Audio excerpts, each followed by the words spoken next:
નમસ્કાર, world media ન્યૂઝમાં આપનું સ્વાગત છે। હું છું સફી શેખ। જોઈએ આજના નવા સમાચારો। રાજીવ ગાંધીની જન્મજયંતિ નિમિત્તે આમોદ દર્દીઓને ફળનું વિતરણ કરાયું। આમોદ સ્વ રાજીવ ગાંધીની જન્મજયંતિ નિમિત્તે આમોદ કોંગ્રેસ દ્વારા સેવા કાર્યક્રમનું આયોજન કરવામાં આવ્યું હતું। કાર્યક્રમ અંતર્ગત કોંગ્રેસના આગેવાનો અને કાર્યકરો દ્વારા આમોદ સામૂહિક આરોગ્ય કેન્દ્ર ખાતે સારવાર લઈ રહેલા દાખલ દર્દીઓની મુલાકાત લેવામાં આવી હતી।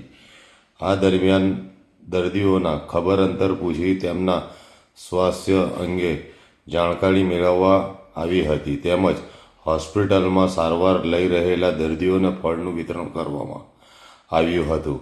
કોંગ્રેસના આગેવાનો દ્વારા જણાવ્યું હતું કે સ્વ રાજીવ ગાંધીની જન્મજયંતિ નિમિત્તે લોકોની સેવા અને જરૂરિયાતમંદોને મદદ કરવાના હેતુથી આ સેવાકીય કાર્યક્રમ યોજવામાં આવ્યો છે। હોસ્પિટલમાં દર્દીઓ સાથે સમય વિતાવી તેમને ઝડપથી સ્વાસ્થ્ય થવાની શુભેચ્છા પાઠવવામાં આવી હતી।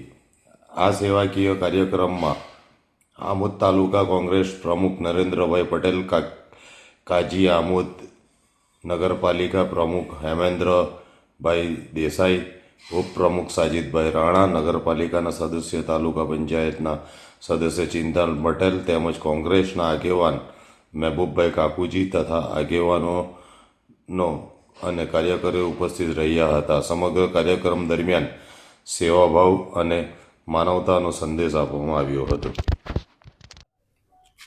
આધુનિક ભારતના સ્વપ્નદ્રષ્ટા એવા સ્વર્ગીય પૂર્વ વડાપ્રધાન રાજીવ ગાંધીજીની જન્મજયંતિ નિમિત્તે આજ રોજ આમોદ રેફરલ હોસ્પિટલ ખાતે ફ્રૂટ વિતરણ કરવામાં આવ્યું છે। તેમજ આ રેફરલ હોસ્પિટલમાં જે કોઈ દર્દીઓ સારવાર લઈ રહ્યા છે તે નિમિત્તે આજે અમે પ્રભુ પાસે પ્રાર્થના કરીએ છીએ કે દર્દીઓ વહેલામાં વહેલી તકે સાજા થાય અને સૌનું સારું થાય ને સૌની તંદુરસ્તી સારી રહે એવી આજના પ્રસંગે અમે પ્રાર્થના કરીએ છીએ।